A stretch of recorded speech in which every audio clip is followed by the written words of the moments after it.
The school nurses had said to us, we need a way to vision screen these kids, in such a way that it doesn't intimidate them. And so what we were faced with was, how do we make a visual acuity assessment fun for kids? Mm-hmm. So we took the visual acuity assessment process and we wrapped it with a video game. So from the child's perspective, they're just playing a really fun video game, right? With some cute, cartoon animation. But from a medical perspective, what's behind the scenes is an independently medically validated protocol. And that's incredibly important, because the number one tenet that we were, assigned, if you will, was that the system had to be accurate. So we wanted to find a way to make it accurate, very, very easy to use, very fast, but we had to make it fun for kids. And that's what EyeSpy is really all about. It's a video game that, in the process of 2 to 3 minutes, will assess a child's visual acuity, their color vision, as well as their depth perception. Before we get started, I want to share with you guys this diagram right here. It shows you a typical layout in a classroom and the best way to set up the lane for the EyeSpy system. It only takes about 10 feet, and it's in the back corner usually, as you can see in the diagram below. So that's a handy little guide for you to follow as you get this set up. With regards to the equipment, you're going to either have a laptop or a desktop set up with the 10-foot USB cord that's going to connect to the mouse. And then the students will have 2 sets of glasses. The frosted occluding glasses that are reversible, they switch on either side, as well as the red-blue stereo glasses. So the test, by its very nature, meets social distancing guidelines, because you're already going to be 10 feet apart. So your student will come in and have a seat. Your proctor will be sitting or standing here. So already expressing the distance. They're going to go ahead and play the game. So once the student has completed the test, the software will assess and record all the information automatically, and it goes into the database. And you can send the student back to their class or back to their seats, and then all you got to do is disinfect the area. Recommend using a alcohol swab or a cloth, some sort of disinfectant. You really just want to wipe down areas where they sat. Take care of the mouse a little bit. Get under the table where they were sitting. And of course, you want to hit the glasses as well. Once you've done that, the area is ready for your next student, and then you can just go ahead and repeat that process and you're all set. Well, I'm Leonard Merrill. I'm basically a retired educator. I've been in education for over 50 years. And I have been a superintendent of schools for 22 years. Working backwards, I was a business manager for a large school district. I was a high school principal of a large high school. I was a teacher and coach. But bottom line, I'd like to consider myself just an educator. And that's a very, very important designation to me. I started in my administrative career in a school system of 2,000 students. And I was in that school system for 18 years. I was superintendent the last 6. Then I moved to a school district of 4,000, and I was superintendent there.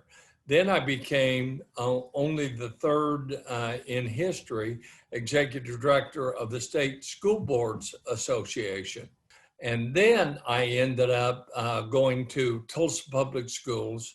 Today, I am a full professor at the University of Oklahoma, working with school administrators, and I only teach at the doctorate level. I've been a principal. I've been in charge of every single area in a school that you can be in charge of. I talk to superintendents and educators almost on a daily basis, and I see the changes that educators today, superintendents, teachers, all school employees have to adhere to continue the teaching and learning process.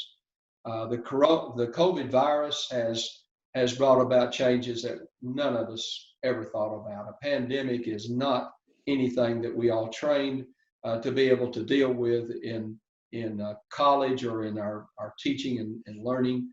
But I will say that educators have done an exceptional job at getting their school districts prepared and to prepare the classrooms for students in teaching and learning. Classrooms today are not necessarily the classrooms of when I was a superintendent.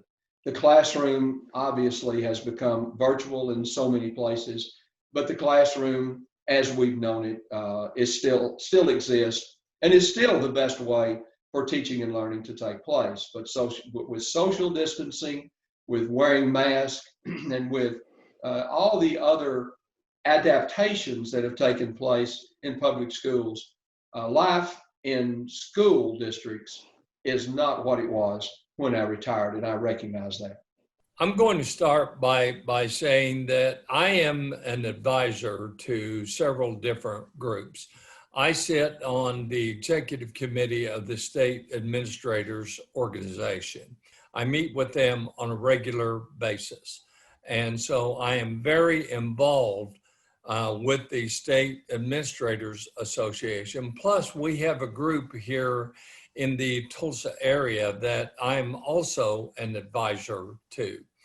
And I interact with them regularly. And so I really am in touch with administrators.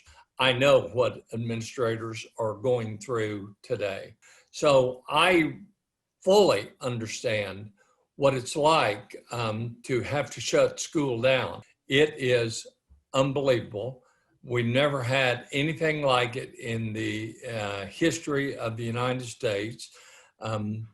Just every day on the news, it's should you close school or should you not? EyeSpy 2020 is perfectly positioned to interact with and to meet the needs of today's public school administrators because of their versatility, because of the recent changes that they have made.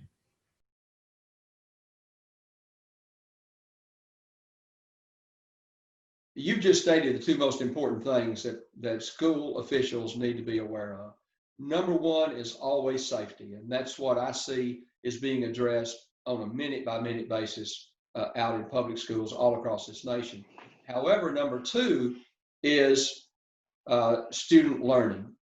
And then very closely connected to that has to do with the teaching process and teachers teaching.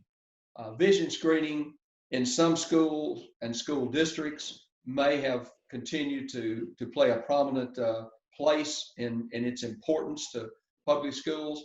On the same token, it may be one of the responsibilities and jobs that school districts have done in the past that's probably fallen toward the end of the list of things to do. There's so many advantages that EyeSpy 2020 has over the eye chart, and there are really no advantages that the eye chart has over EyeSpy 2020. EyeSpy 2020 is more efficient, it's more effective, it will identify more issues that children have with visual acuity. It enables school officials very quickly to be able to evaluate the eyesight of a child or a student. It doesn't take the place of a professional eye exam, but it does meet the needs for the beginning evaluation of visual acuity. The EyeSpy 2020 has been peer reviewed. EyeSpy 2020 has been recognized by the American Association of Pediatrics, been recognized by APOS, and it gives you an idea of what students need to go see an eye doctor. In the past, we have seen vision screening with the eye chart identifying 9 to 10% of the students in the student body that needs to go see an eye doctor. Remember that a young student, especially a young elementary student, doesn't know they can't see. They just think that's normal. And so it's our responsibility to identify those kids with visual acuity problems. With EyeSpy 2020, we are going to get closer to the 20 to 22% of the kids in school districts that need to go see an eye doctor. 80% of learning is visual. Children don't know that they can't see, and so they just engage in classroom activities the best they can. And for the 20% or more of students in your classroom today that have a vision problem of some kind, they are limited based on how they can see. And if they're sitting in the front of the room, the back of the room, wherever they may be, they just think that's normal when they can't see the board or they have problems reading the text or whatever the issue may be. To be able to vision screen children and to be able to identify those kids that have visual acuity problems is an essential part of what school districts need to be doing. Remember that when students are referred from a classroom to maybe a special needs program, the very first thing that goes on with those children is they're vision tested and they're hearing tested. If you're using an eye chart, you're using technology that's 150 plus years old. EyeSpy 2020 goes much further in testing visual acuity than the eye chart ever was able to do. Please note that for the first 5 years of my career, I worked with upper level students who had reading difficulties. I truly understand the importance of vision and vision screening in the reading process. We absolutely have to make vision screening available wherever the students are. And one of the things that I really appreciate about EyeSpy 2020 is they have instituted significant changes. You can deliver right to the home, wherever the students are. And it's so much faster than the 100-year-old chart on the wall. We absolutely must find a way to effectively screen children today. There is absolutely no way that children can be effectively screened today with the chart on the wall. The only solution is EyeSpy 2020. We have so many kids at home. I have grandkids at home today, and you can deliver it to the home, you can deliver it to the living room, you can do it in school. EyeSpy 2020 meets the needs in today's environment. Not only in today's environment, but in the future, it will also meet the needs. Now, we've talked about getting the kids screened at school. What about the kids that are learning remotely? Do you have a solution for them? Well, that's a great question because, you know, before this COVID thing hit, all EyeSpy screenings that were conducted in schools. We didn't have a solution for the off-campus student. And when COVID hit, it sadly provided an opportunity.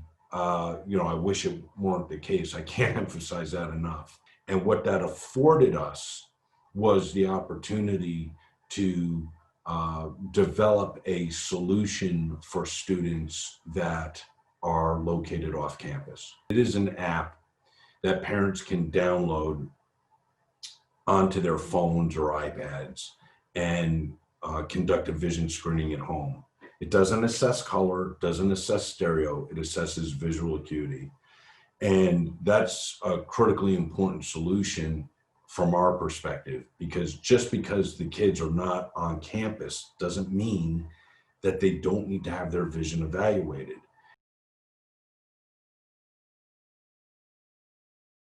A major component of today's difficulty for school administrators is how to manage a budget. I've been in charge of budgets. I've been the person who is in charge of it. I have supervised large organizations. I know the kind of difficulty that schools are going through. one of the things that I really appreciate about EyeSpy 2020 is that they make adjustments. They make adjustments in cost, they make adjustments in accessibility, and they really are meeting the needs of today's very serious circumstances. Hey guys, here at Good-Lite, we understand the difficulties that you guys are facing as administrators, and school districts, principals. COVID has changed the world, and we want to be there to help you meet your needs. And so we just want to introduce some brand new pricing that we've done to help you guys get started. If you order EyeSpy before December 31st, 2020, you can get it for $200 per school, unlimited testing for each of those schools. So please visit us at eyespy2020.com to request your quote today. We hope we can help you out. We appreciate your time. We look forward to hearing from you.